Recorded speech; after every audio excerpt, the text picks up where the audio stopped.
What up, HyperChange? Welcome to another episode, G to a Milly, number 7. Times are crazy right now. Election is 2 weeks away. Tesla earnings are tomorrow. I have all sorts of schemes going on. My high-level takeaway is election times in the world's largest, most powerful economy are going to cause uncertainty in financial markets. These are extremely important moments. If you think about your companies as players in the game, governments are the referees setting the rules. And when the referees and the rules can change, that can have vast impacts on your companies. And so, I don't know. I'm just open sourcing y'all because, you know, G to a Milly, my portfolio challenge. Let's get into the stats. This is the high-level scoreboard. I've been open sourcing me building this portfolio in public for 294 days now.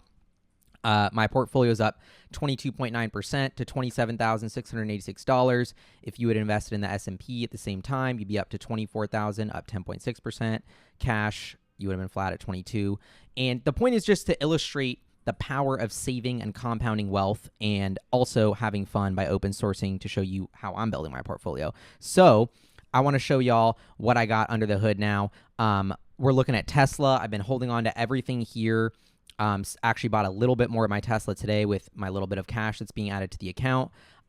So Tesla's about 45% of the portfolio right now with about 14,000 out of the 27,000, up about 20% on that, even after the big dip that's happened after 10:10. So I'm holding on, very bullish. I do think there will be like a significant amount of turmoil in the election, frankly, first of all, Elon is insanely involved in the election. Your opinion on that aside, there's going to be volatility. Whether, you know, Trump wins and that's good for Elon, Kamal looks like she's winning and that's bad for Elon, whether it takes days for the results to drag out and it causes uncertainty in the economy or unrest. Like, there's just a lot of possibilities where things get crazy for the next few months. So I'm locked in holding my Tesla, but also understanding that there could be a ton of volatility during these times. Now, moving into Airbnb position number 2. So we'll talk a little about this, but I made my impromptu episode saying that I bought this position. It's been doing well. I'm up 23%. I hate to buy options. These expire in 15 months. So I'm playing the longer term game. This is a double black diamond move that I would recommend to no one. I actually hate options, but anyway, the point is, I have very strong conviction in Airbnb right now, and I want to tackle it by buying this option position. I also have the stock. So high level here, about 45% of my portfolio is just long Tesla.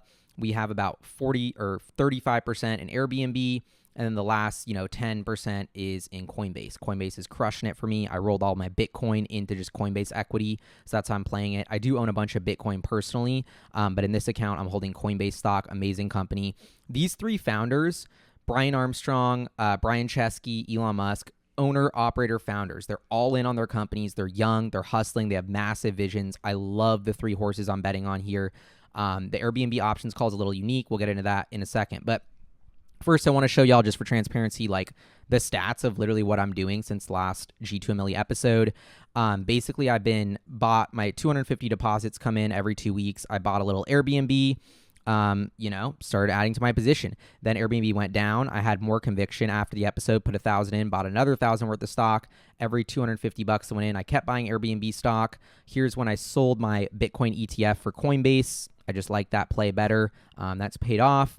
Here you can see I kept depositing the 250, kept buying Airbnb. That's paid off super well. Then I had a bunch of canceled trades trying to figure out how to place my options bet. Eventually got that options bet through here. And then did another deposit and have used all the excess cash to buy Tesla now, not Airbnb. So these are all the trades. And I also just put this in the video, so historically people can like scan every little move I made and analyze it if they want to. Here's all the stats that I have, keeping track of the portfolio. So 294 days. I keep track of, whenever I add money, all my deposits. As you can see, since that August timeline, I had the one extra $1,000 deposit because I was super hyped on Airbnb. That's paid off great. Then kept going with the 250s and I did the 250 deposit for my massive YOLO options bet, which could blow up the portfolio and I probably will massively regret. But those are the stats of the G2 a Milly portfolio. Then I got the S&P here. I think this is a cool chart that I made where you basically see my return since inception versus the S&P. And as you can see, I was behind, very volatile. I was crushing it when Tesla was crushing it. And now I'm still a good amount ahead, frankly. And here there was a little bit of a reset because as I added the 7,000 in new capital, the returns on that was 0 because it was new. So it kind of dwarfed all the returns, but that will begin to normalize. So that is how the presentation is playing out. Or the portfolio is playing out. I've got Tesla, 40% of the portfolio here, holding the stock, huge position in Airbnb options expiring in January 2026, trying to roll that into a big equity position. Also got my equity up 15%, Coinbase holding on to that. I love everything I'm doing here, but I think there's going to be massive volatility heading into the election. Obviously, I'm feeling cocky here because I'm up 23%. The S&P is only up 10.6, but I'm probably going to fizzle and lose my lead eventually, so I'm not getting too hyped about that. But now let's talk about what's going to happen with each of these companies. Tesla, to me, is the most interesting case study right now because I've never had a company where the CEO is getting so politically involved. So, and I'm going to try and stay out of like the opinions of what you think about that, more like your investor brain as a Tesla shareholder of like, this is a massive new risk that has come up of customers don't like it, employees don't like you getting political. There's a huge risk of legal action by the other side or just, they hate Elon Musk, the Democrats, and they're going to do whatever they can to stop his empire with all their power, kind of. So, and the more he pisses them off, the more they're going to do that. So that is something to consider if you're a Tesla investor. Flip side is him getting all the conservatives to like Tesla who previously hated the brand. That's a new market for the company. Second of all, if he is truly aligned in a Trump administration and, him and Trump start going crazy with new regulations of building America, this could provide a massive upside for Tesla, whose biggest headache has been unnecessary regulation from the U.S. So imagine if the U.S. leaned into their greatest entrepreneur and leaned into Tesla, then that would be a huge win for the company. So there's a lot of, what I'm trying to say is there's a lot of ways this could go. It could go Democrats win, bad for Tesla, Trump wins, good for Tesla, essentially. And then you have turmoil where the election doesn't get decided right away. So then you have days of all of this turmoil going on where the stock can be super volatile and go up and go down depending on what's happening. And there could be massive corruption. Wars could break out. Protests could break out. Markets could be in free fall. That could all happen. I hate being long with my Airbnb options heading into that, but whatever. So anyway, I think Tesla's at a very interesting moment. I think if you're looking at the election betting markets like Poly Market, it's clear that Trump has like broken out into the lead recently. And so that's interesting because I don't know. I think, it's just if Trump wins, that's going to be a lot better for Tesla. And now that looks more increasingly likely, that's good news for Tesla. But the flip side is, I don't know. It's just a very controversial, uncharted waters here with Tesla. The way I'm personally thinking about it is like, I don't need to sell it. I don't need my Tesla stock. I think they're crushing it with the battery business is going to support sales, even if the car business dips because everyone hates Elon Musk, which I think is overdone. Then you have the semi taking off. You have 1010. You have the cheaper car coming out. I think that, and I just tweeted this and Elon replied saying, I think the long-term potential of Tesla is higher than ever. Elon says, I agree. We're on the same page here. But the part of that was missed was the short-term volatility of Tesla could be higher than ever as well. So long story short is I'm holding through this storm with my Tesla stock. I think it's going to get volatile. I don't know what's going to happen, but I'm just holding on to my shares. I would not want to own options because you're just betting on timing. Moving to my second biggest position, my Airbnb options bet. Oh my God. I literally go back and forth every single day on like, should I just sell this? I hate that I own options versus like stick to my guns. I'm putting on this trade. I've dilly-dallied with options in the past and I only do it once or twice every couple years, and usually I'm right. So I'm letting this play out. My conviction is insanely high here.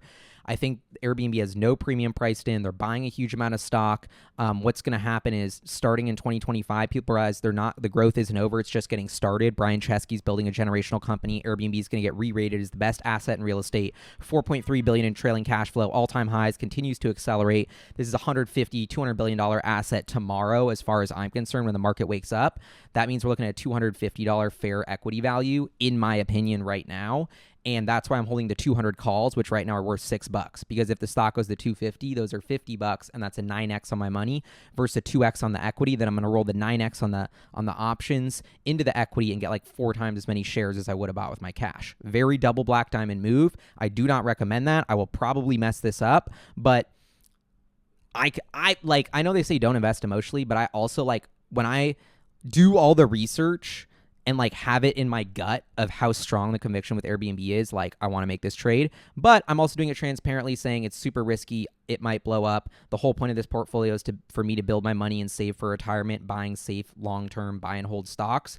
So if I dabble from that, then I am at risk of just being very unsuccessful and screwing myself over. So I got to and that's why I kind of went back and forth this. People are like, Gally, even if you do make money on this, that's setting a horrible example, because then other people are going to try to make options and you're just going to be a bad role model. And I think that's super true. And I've gone back and forth on this, but at the end of the day, it's like, I think the value in HyperChange is like, it's my investing portfolio and it's my diary, and this is what I'm doing, and I don't recommend it. And this is not financial advice, but I'm just showing you what I'm doing, and that's where I think the value is. I think a lot of people in finance, we're sort of in uncharted territories, and that's why the whole reason I started this channel is to document and be transparent, and I'm not going to give up on that. And I think people in my shoes could have more capital, start doing crazier things, stop posting on YouTube, stop telling you about it, kind of still try and dumb it down. But that's not what I'm here to do. I'm here to tell you what I'm doing and keep it transparent and keep it 100 and tell you my cutting edge schemes that I would tell with my best friends, the dopest ideas I have in finance. That's what I'm going to tell you, because that's what I have fun doing and that's the scheme. But I also understand that, like, if you are new to investing and watching this channel, my one advice for you is never dabble with options and only buy and hold great companies. But I realize I'm not following that. So anyway, Airbnb, but the flip side is I'm also holding a position in Airbnb, the stock. I think the stock is an incredible buy right now. I think the downside is so minimal because you have $11 billion in cash. You're pumping out free cash flow. Brian Chesky's buying back 8 million shares a day in the open market last quarter. So he could be buying back 10 million shares a day in the open market this quarter. So you literally have a buyer soaking up all the supply. You have increasing cash flow. You have such a cheap earnings multiple. You have a whole Wall Street consensus that is convinced that no growth is going to happen when I think a ton of growth is going to happen. I'm personally trying to reach out to Airbnb Investor Relations. I've sent them a few emails because I would love to interview Brian Chesky. I would love to create content with him. I think we could make the most viewed interview he's had in terms of like financial, like stock market interviews, because he's got a couple podcasts out there that have like a couple thousand views. I'm like, dude, you should come on HyperChange. We should start the retail investing movement. We should make all the customers that are on Airbnb. I'm literally in my Airbnb right now. I've had 27 Airbnb reviews. I've gone to like all these countries, I think 10 different countries on Airbnb. I've traveled the world on Airbnb, or I know I've been a customer for 10 years, 27 reviews, probably like 10 countries actually. Italy, Spain, London, you name it. I've done Airbnbs there, and it's amazing. And I don't know. So I think my goal with Airbnb is to like try and start the retail investor movement. Like it's so frustrating to me because I always tell my friends, like, the best stock pick that I had our whole lives, the best stock pick we could have had to like me and my homies in college. You know, I'm 31 now, pretty old. But when I was in college, like 10 years ago, it's like, okay, what have been the best stocks? Amazon, Netflix, Starbucks, Lululemon, Tesla, Apple, Google, Amazon, Microsoft, all the shit we were using all day. In the meantime, we're just trying to overthink it, get fancy with some, new blah, blah, blah company with some widget that's going faster than the other widget where we have no idea what we're talking about. Instead of being the customer, which is my mantra, following the companies where you are the customer and investing in them, and then I'm looking back at myself, like, I'm paying Airbnb. I just gave up my rent, my lease, to live on Airbnb as a nomad. I love it. The idea of a 12-month lease, donezo. I'm traveling the world. I'm living as locals. I think everybody should do this for a part of their life. Live on Airbnb for a portion of your life and travel and experience the world. I think that's going to make the world so much better. And I think you're creating, and millions of people are already doing that. Tens of millions of people, maybe probably hundreds of millions of people have already used Airbnb. Yet on the flip side, everyone loves and uses the Airbnb brand, but the stock is in the shitter. They're more profitable than ever. They're only talking to Wall Street investors. There's no connection between customers and shareholders. How many Airbnbs people are customers who would love to be shareholders? I'm one right here, launching the retail investor movement for Airbnb right here. We're launching it. I'm going to make a whole new video about it. But like, Seriously, I think I'm going to record that right after this. I'm going to make a video launching the retail investor movement for Airbnb because we need to launch it. Like, I know I'm going to sit. That's like what the idea I had. I'm going to sit back here, fast forward another 10 years after spending all of my 30s traveling on Airbnb, paying them the most money I paid to any company in the next decade of my life.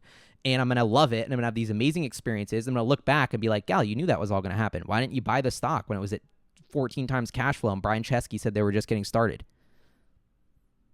I ain't going to miss this one. That's what I'm saying. So I love Airbnb. And there is very few companies who I've spent as much. Airbnb might be the company I've spent the most money with in my life, more than my Tesla when you add it up. And when I think of the companies that have contributed to changing the way I experience the world versus status quo, like Airbnb has really allowed me to connect with so many new cultures in such powerful ways that have like really leveled me up as a person, I feel like. And I feel like everyone should have a part of that. And that's a company and mission I really am pumped up to expand and be a part of. And so I feel a little bit annoying that I'm annoying the investor relations team, like chirping at them and be like, hey, hit me back. They're like, who are you? You know, but on the flip side, I'm like, yeah, I'm nobody, but I also am not nobody because I helped Tesla build their whole retail investor movement, the Say platform that I was an advisor to, and helped them with that product, pitched it to Tesla, got Tesla to use it, engaged their entire retail shareholder base, which now answers questions ahead of Wall Street analysts. The stock 20x out in that period. Like, I've done this before and I want to do it with Airbnb, and I see a massive opportunity where they're doing exactly what Tesla did in like 2017, like begging Wall Street to fuck with them when here everyone on the internet loves them and they're ignoring them. And so I just see the need for Airbnb to pivot its investor relations strategy. They're massive alpha in that. And let's all stop whining about the cleaning fees and just complaining and blah, blah, blah. Wham-whams. This is what I call the wham-whams about Airbnb. Cleaning fees are too high. Well, why are they still growing and why is everyone using it and paying them? And they also just changed their software to include the all-in inclusive pricing so you don't get blindsided by the fees. They fixed it. They were listening. Pace of innovation. They're solving shit. So the other way is like, well, it's increasing pricing and landlords are complaining and people are beefing with it. It's like, okay, well, guess what? What is Airbnb? Airbnb is real estate utilization software. It's a technology that allows you to utilize your real estate and collect revenue from it. That is a massive threat to two of our biggest and most powerful institutions in America, mortgages and leasing. Those are the ways that we utilize real estate assets. There's never been a new way. And so now Airbnb comes in and they're rattled. The Hotel Union of New York bands together in a mafia boss move to ban Airbnb, because it's so disruptive and it's a new way to utilize assets, and their monopoly on asset utilization and guest stays has been threatened. And Airbnb is threatening these monopolies that are so big and pervasive, we don't even see them anymore. And so I think Airbnb is not the bad guy. The bad guy, it's just everyone else is making Airbnb look at the bad guy because it's a better way to utilize real estate assets. Signing a 12-month lease, furnishing it yourself, hiring all these movers, dealing with all that BS is so annoying. But an Airbnb, I don't know. So that's kind of my one scheme on it is morally, I think all the people trying to say Airbnb isn't good for the world have just totally lost sight at the high level thing of Airbnb is just real estate utilization software. If you are on the side of getting more people housing and increasing sustainability by increasing the utilization of our real estate assets, then you are on Airbnb's side. Airbnb means that when I can't use my house because I'm doing something else, now I can let somebody else use it and get paid for it. So that utilization of that asset increases. That means all of the sunk costs that went into building that asset get amortized over more stays, more humans. So I think we desperately have needed better real estate utilization software. Airbnb is so good at it and so disruptive and has done the impossible by letting people establish trust on the internet through their decentralized network. You know, that's Airbnb's real product is trust. I don't know. I just think we're just getting started, and I love putting my neck out and taking a bet when everyone else doesn't see it. But like for me, it's as clear as day. Like I love it. That's like what gets me going. Is like I'm like, oh my god, Airbnb is $1 trillion company. It's an $80 billion company right now. There's $1 trillion of alpha on the table in the public markets that anyone can get, and that's why it fires me up like Tesla. Because instead of my real job, what am I doing all day? Talking to founders, being a VC, deploying millions of dollars in startup deals. That's great, but nobody can invest alongside me, so that kind of sucks. And I think that's kind of peon, honestly. But why do I like Airbnb? Because anyone can invest. It was like Tesla. How many people who watch my channel have come up to me and said that you are a millionaire now because you invested in Tesla and you watched the show with me and invested with me and we made guap and it changed the world and it was fucking awesome. That is what gets me going. And there is not another company on the planet right now that is publicly traded, that is doing good for the world, where I've been a customer for 10 years, where I understand the product, who is just getting started with $1 trillion of market cap left to go and having fun doing it. I cannot find another company that checks these boxes. And that is why it seems a little boring. It seems like it's out of my wheelhouse, but that is my contrarian take, is Airbnb is just getting started, and it is so much, we do not fully appreciate what it is yet, and what Brian Chesky has accomplished, and how Airbnb will go down forever as changing real estate, and they're just getting started. And no one else believes that, but I do, so I'm placing my bets. And anyway, that sums it up. This is G2 and Milly. I guess I want to end with like some positivity about the election and stuff, because I know what I said at the beginning. This could increase volatility. There could be lots of, good or bad things that happen with the election, and just, protests and all that kind of crazy stuff in the world. But, America's been around for 50 years. Like, I think we're going to crush it. And I think as much as American citizens are like beefing with each other right now for who we support, I also respect everyone for getting so involved in the mission, and just like, or just like getting involved in America. Like whether you like Kamala or Trump or anyone, or Jill Stein, like at least you're getting involved. And I think that's a good thing. And I think tensions are at an all-time high right now, but they won't be forever.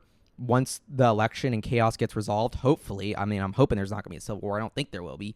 Like, we can go back to optimism and crushing it. And I think when I think of the opportunity of America and the country right now, it's higher than ever. We have so much technology. Cars are getting cheaper because of Tesla. Transportation is getting cheaper, safer, electric. We have all this amazing innovation happening in our economy. ChatGPT is helping me cook. Airbnb is helping me travel the world and experience new cultures. Crypto is helping, third world countries get rid of inflation and get off poverty. Like, I just think technology and the area of HyperChange has created insane opportunities for an amazing opportunity for humanity to flourish like it never has. And that is what I see through all of this darkness and trying to decide who the next politician of the most powerful country in the world will be. Well, on the flip side of that, I see humanity as being in a perilous time, as well as being in a potentially amazing cusp of the start of an amazing era. And so, if there's one thing that's always bonded us together, it's like optimism and thinking about the future, and financial markets are always future looking. And I think, imagine where, we're all working towards a better America. We all want to go to Mars. Everyone's sort of on the same team. We're not fighting in this political arena anymore. I'm hoping that there's a day where like Americans can unify around positivity versus hatred, and that will come after the election, and there'll be sort of like a new good moment. So I don't know if that's wishful thinking, but my point is, despite all the chaos and craziness that could be happening now, I think we will get through it, and things are going to calm out and be better on the next side. And also, unplugging from social media, I gotta say, will really help your mental health and help you deal with all the BS. That's what I'm doing, because it's just too stressful to watch. I don't know. But anyway, this is G2 and Milly. I realized I didn't answer your questions. I've still got questions to answer. HyperChangeTV@gmail.com. You can still send them in. I'm going to try and get to them one of these episodes, but honestly, it's just like a lot of work to produce that and do those. And I only had a little bit of time, and I wanted to make this video because I need to update y'all on the portfolio, because the big changes have been afoot. I made this massive Airbnb options trade, which is annoying because I was up like 30%, and then the S&P was up like 10%. And I could have just coasted on that and crushed the S&P in perpetuity forever, but instead I had to YOLO it and do some dumbass options trade, which is probably going to screw over my track record. So, but I feel like it's better that I mess up, and then hopefully other people learn their lesson. That will be a good outcome. So, but anyway, this is G2 and Milly. I'm trying to think if there's any other cool like stocks or schemes I have right now. I'm holding on to all my crypto personally. Yeah, I don't know. That's about it. Sending love. Happy Tuesday. See y'all soon. Tesla earnings are coming out. Maybe already out by the time you watch this. So anyway, love y'all. Peace.